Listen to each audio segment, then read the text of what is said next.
என் அன்பான சகோதர சகோதரிகளே, இயேசுவின் இனிய நாமத்தில் அன்பின் வாழ்த்துக்கள். புனித யோவான் எழுதிய பரிசுத்த நற்செய்தியிலிருந்து வாசகம். அதிகாரம் 10, இறை திருவசனங்கள் 1 முதல் 10 முடிய.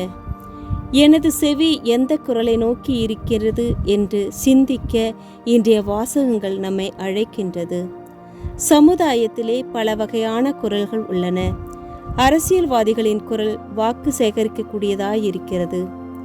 சமூக தியாகிகளின் குரல் உரிமை பெறக்கூடியதாக இருக்கிறது.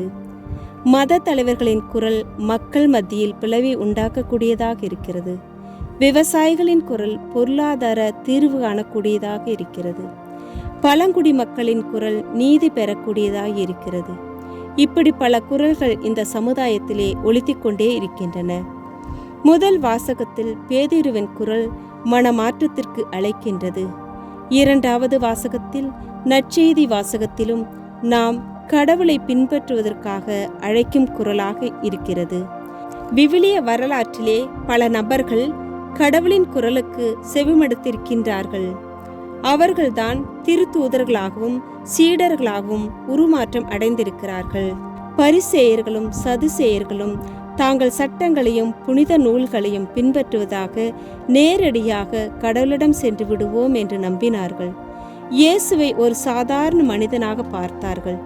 இவ்வளவு புதுமைகள் செய்த போதும் கூட அவரை ஏற்றுக்கொள்ள முன்வரவில்லை. ஆனால் சாதாரண மக்கள் அவரின் வார்த்தைகளுக்கு செவி கொடுத்தார்கள்.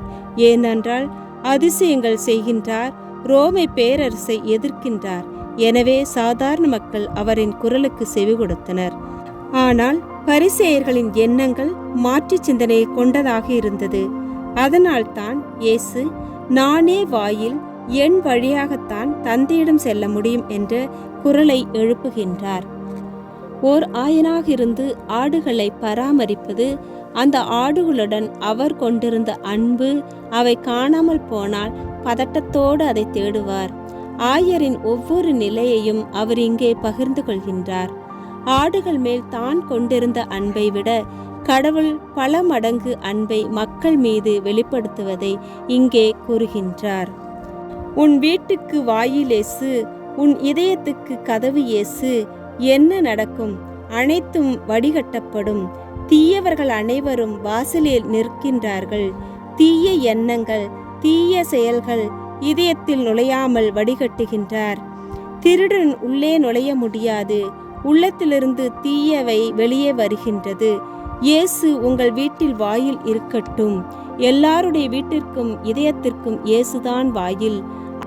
நாமோ அவ்வப்போது அமைக்கும் புற வாசல்களால் விவாகம், பிரச்சனை, பாதிப்பு, குடும்பத்தில் குழப்பங்கள் எல்லாம் வருகிறது.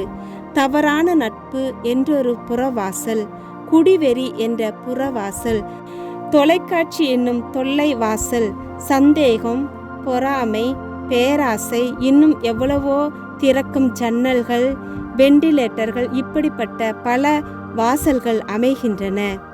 நானே வாயில் என்ற இயேசுவின் பாதுகாப்பில் வீட்டையும் இதயத்தையும் வாழ்க்கையும் அமையுங்கள். அவர் தம் உயிர் கொடுக்கும் உன்னதமான நல்ல ஆயன். அவர் பாதுகாப்பில் இணைந்து வாழ்வோம். வாழ்த்துகிறேன் ஆசீர்வாதத்துடன்.